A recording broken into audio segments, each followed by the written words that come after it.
Welcome back. അങ്ങനെ വളരെ കാലത്തിന് ശേഷം നമ്മൾ M1 Pro എടുത്ത പോലെ അല്ലാതെ പെട്ടെന്ന് സഡനായിട്ട് എൻ്റെ 3-4 ഫ്രണ്ട്സ് എൻ്റെ ഒരു നീ മൗസ് വാങ്ങുന്നില്ലേ എന്നുള്ളൊരു ചോദ്യം ഉണ്ടായിരുന്നു. അങ്ങനെ പെട്ടെന്ന് ഞാൻ പോലും വിചാരിക്കുന്നതിന് മുമ്പ് ചിന്തിക്കുന്നതിന് മുമ്പ് പെട്ടെന്ന് എടുത്തൊരു സാധനമാണ് മാജിക് മൗസ്. ഞാനങ്ങനെ എടുക്കണം എന്ന് സത്യം പറഞ്ഞാൽ എൻ്റെ മനസ്സിലുണ്ടായിരുന്നില്ല. ഞാൻ പെട്ടെന്നൊരു ഇതിലെടുത്താണ്. എന്തായാലും ഒരു മൗസ് വേണമല്ലോ. അപ്പോൾ പിന്നെ ആപ്പിൾ M1 മാക്ബുക്ക് നമ്മൾ ഉപയോഗിക്കുമ്പോൾ അതിൻ്റെ കൂടെ വെറുതെ നോർമൽ മൗസ് യൂസ് ചെയ്യേണ്ട മാജിക് മൗസ് തന്നെ ഉപയോഗിക്കാമെന്ന് വെച്ച് ഞാൻ എടുത്താണ്. ഇതിൻ്റെ നെഗറ്റീവ് ഫസ്റ്റ് തന്നെ പറയാം. നോർമൽ ഇതൊരു ഗെയിമിംഗ് മൗസോ അങ്ങനത്തെ പരിപാടികളോ ഒന്നുമല്ല. നോർമൽ ഓഫീസിൽ നല്ല സ്റ്റാൻഡേർഡ് ആയിട്ട് ഉപയോഗിക്കാൻ പറ്റുന്ന ആൾക്കാർ മാത്രമേ മാജിക് മൗസ് എടുക്കാൻ പാടുള്ളൂ, എൻ്റെ ഒരു എക്സ്പീരിയൻസ് വെച്ചിട്ട്. ബാക്കി ആരും ഒരു ചട്ടപ്പെട്ടാന്ന് കാര്യങ്ങൾ നടക്കണം എന്ന് ഉപയോഗിക്കുന്ന ഒരാളും ഇതെടുക്കണ്ട.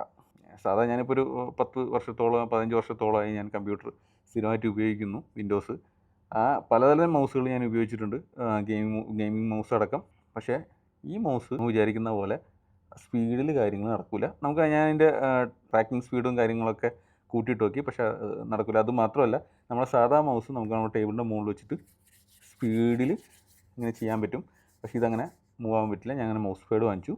അപ്പോഴാണ് ഇത് അത്യാവശ്യം മൂവ് ആയിക്കൊണ്ടിരുന്നത്. ഇതിൻ്റെ പേര് പറഞ്ഞ പോലെ, അത് ഞാൻ നെഗറ്റീവ് ഫസ്റ്റ് തന്നെ പറഞ്ഞു വെച്ചാൽ, ഇത് ആപ്പിൾ പ്രൊഡക്റ്റ് ആണെന്ന് പറഞ്ഞ് ചാടി കയറി ആരും എടുത്തിട്ട് പണി കിട്ടണ്ട എന്നുള്ള പറയാനായിട്ട്. ഇത് പക്ക മൗസാണ്. ഇതിൻ്റെ പേര് പോലെ തന്നെ മാജിക് മൗസ് തന്നെയാണ്. ഇതിൻ്റെ പല കാര്യങ്ങളും കാണുമ്പോൾ നമുക്കത് മനസ്സിലാവും.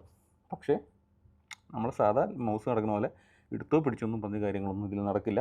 അങ്ങനെയുള്ളൊരു ഇത് വാങ്ങിയും വേണ്ട, എൻ്റെ അഭിപ്രായമാണ്. ഈ മൗസിൽ എന്താണെന്ന് വെച്ചാൽ ഈ ഈ ഈ റബ്ബർ പരിപാടി ഉള്ളതുകൊണ്ടാണെന്നാണ് ഞാൻ വിശ്വസിക്കുന്നത്.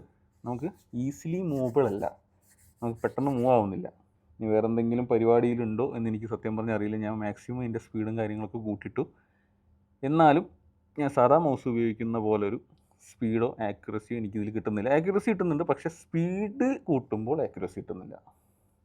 അതുപോലെ മാജിക് മൗസ് എന്ന് പറഞ്ഞ പോലെ തന്നെ നമുക്ക് ഇങ്ങോട്ട് സ്വൈപ്പ് ചെയ്യാം, ലെഫ്റ്റിക്ക് സ്വൈപ്പ് ചെയ്യാം, സ്ക്രോൾ ചെയ്യേണ്ട ആവശ്യമൊന്നുമില്ല. അത് സ്ക്രോൾ ചെയ്യുമ്പോൾ നമുക്കിങ്ങനെ റോളറും കാര്യങ്ങളൊന്നും നമുക്ക് ജസ്റ്റ് സോഫ്റ്റായിട്ട് ഇങ്ങനെ തൊട്ട് കൊടുത്താൽ മതി.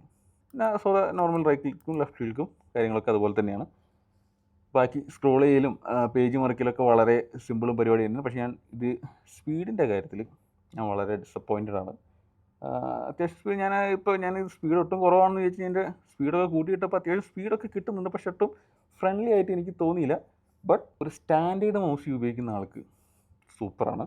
ഈ ബോക്സിൽ വേറെ കാര്യമായിട്ടൊന്നും വരുന്നില്ല, കാറ്റലോഗും കാര്യം പരിപാടിയും. പിന്നെ ഒരു ചാർജറാണ് വരുന്നത്. ചാർജർ വരുന്നത് ലൈറ്റ്നിങ് ടു സി ടൈപ്പാണ് വരുന്നത്. അങ്ങനെ അധികം ചാർജ് ചെയ്യേണ്ടി വരും. ഞാനിപ്പോൾ ചാർജ് ചെയ്തിട്ട് ഇപ്പോൾ 2-3 ദിവസമായി. ഞാൻ അത്യാവശ്യം ഒരു ദിവസം 3 മണിക്കൂറോളം ഞാൻ യൂസ് ചെയ്തിട്ട് എനിക്കിതുവരെ അങ്ങനെ ചാർജിങ്ങിൻ്റെ ഇഷ്യൂ ഒന്നും വന്നിട്ടില്ല. അത്യാവശ്യം 2-3 ദിവസമൊക്കെ സുഖമായിട്ട് നിൽക്കുന്നുണ്ട്. എനിക്കിതിൻ്റെ എത്രത്തോളം ബാറ്ററി ലൈഫ് ഉണ്ടെന്നൊന്നും അറിയില്ല, പക്ഷേ 2-3 ദിവസമൊക്കെ അത്യാവശ്യം നിൽക്കുന്നുണ്ട്. ഞാൻ 2-3 മണിക്കൂറോളം ഞാൻ യൂസ് ചെയ്യുന്നുണ്ടെങ്കിൽ അത് മതി എന്നാണ് ഞാനും വിശ്വസിക്കുന്നത്. അപ്പോൾ ഇതാണ് അങ്ങനെ മാജിക് മൗസിൻ്റെ റിവ്യൂ എന്ന് പറഞ്ഞാൽ. ഒരു കോണ്ടൻറ്റ് ക്രിയേറ്റർ എന്ന് വെച്ച് നോക്കുമ്പോൾ ഞാൻ ഒരിക്കലും ഒരാൾക്കും സജസ്റ്റ് ചെയ്യില്ല. ഒരു ഓഫീസിലൊക്കെ ഇരുന്നിട്ട് നമുക്ക് വേണ്ട കാര്യങ്ങളൊക്കെ ചെയ്യുക, അല്ലെങ്കിൽ പേഴ്സണൽ യൂസ് പരിപാടികളൊക്കെ ചെയ്യുക എന്നല്ലാതെ അതിനപ്പുറത്തേക്ക് ഇത് ഞാൻ ഒരാൾക്ക് സജസ്റ്റ് ചെയ്യില്ല. ഓക്കെ, ഞാനിപ്പോൾ പല പ്രൊഡക്റ്റുകളും ചെയ്യുന്നുണ്ട്. ഹോളി ലാൻഡ് മൈക്കിൻ്റെ ഞാൻ റിവ്യൂ ചെയ്തു, M1 Pro റിവ്യൂ ചെയ്തു. ഇത് ഞാൻ റിവ്യൂ ചെയ്യുമ്പോൾ അല്ലെങ്കിൽ നമ്മൾ യൂസ് ചെയ്ത ഒരു എക്സ്പീരിയൻസ് ആണ്. നമ്മൾ വലിയ ടെക്കും കാര്യങ്ങളൊന്നും അല്ല. നമുക്ക് യൂസ് ചെയ്യുമ്പോൾ ഒരു സാധാരണക്കാരൻ, ഇപ്പോൾ ഈ വീഡിയോ കാണുകയാണെങ്കിലും ഒരു 100 പേര് എൻ്റെ വീഡിയോ കണ്ടാൽ അതിൽ ചുരുങ്ങിയ ഒരു 5 പേർക്ക് ടെക്ക് ഉണ്ടാവുള്ളൂ, അല്ലെങ്കിൽ ഒരു 10 പേര്. ബാക്കി എല്ലാവരും സാധാരണക്കാരായിരിക്കുമല്ലോ. അപ്പോൾ അവർക്ക് എന്താണ് ഫീൽ ചെയ്യേണ്ടത്, അല്ലെങ്കിൽ അവർക്ക് എന്താണ് തോന്നേണ്ടത് എന്നുള്ളതാണ്, അതാണ് ഞാൻ പറയാൻ ഉദ്ദേശിക്കുന്നത്. ഓക്കെ, ഇത് ഉപയോഗിക്കാനായിട്ട് ഇതിൻ്റെ ടെക്നിക്കലായിട്ട് അറിയാവുന്ന കുറേ ആൾക്കാരുണ്ടായിരിക്കും. പക്ഷേ നമ്മൾ നോർമലി ഒരു മനുഷ്യൻ എങ്ങനെയാണ് ഉപയോഗിക്കുന്നത്, അല്ലെങ്കിൽ ഒരു യൂസർ എങ്ങനെയാണ് ഉപയോഗിക്കുന്നത്, അവർക്ക് അനുഭവപ്പെടുന്ന കാര്യമാണ് നമ്മൾ പറയേണ്ടത്. ഇപ്പോൾ ചിലർ PUBG കളിക്കാനൊക്കെ ഭയങ്കര പ്രോ ആയിരിക്കും, അവർക്ക് പക്കയായിട്ട് PUBG കളിക്കാനും പറ്റുമായിരിക്കും, അതിൻ്റെ പ്രോ ആണ്. പക്ഷേ നോർമലി ഒരാൾക്കാർ ഉപയോഗിക്കുമ്പോൾ അത് നമുക്ക് കളിക്കാൻ പറ്റുമോ ഇല്ലയോ എന്നുള്ളതൊക്കെയാണ് നമ്മൾ അറിയേണ്ടത്. PUBG ഞാൻ ഒരു ഉദാഹരണം പറഞ്ഞാണേ. അപ്പോൾ അങ്ങനെ വെച്ച് നോക്കുമ്പോൾ എനിക്കിത് ഒരു നോർമൽ യൂസറിന് ഇത് അത്ര ഫ്രണ്ട്ലി ആവുമെന്ന് എനിക്ക് തോന്നുന്നില്ല. അത്ര സ്പീഡിൽ കാര്യങ്ങൾ ചെയ്യാൻ പറ്റുമെന്നും എനിക്ക് തോന്നുന്നില്ല. ഒരു കാര്യം പറയാൻ മറന്നു.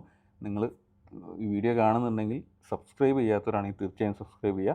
നിങ്ങൾക്ക് സബ്സ്ക്രൈബേഴ്സിനൊരു ഗിഫ്റ്റ് ഞാൻ എന്തായാലും പ്ലാൻ ചെയ്യുന്നുണ്ട്. അതധികം വൈകാതെ തന്നെ ഷോർട്സിലൂടെ റിവീൽ ചെയ്യുന്നതായിരിക്കും. ബൈ.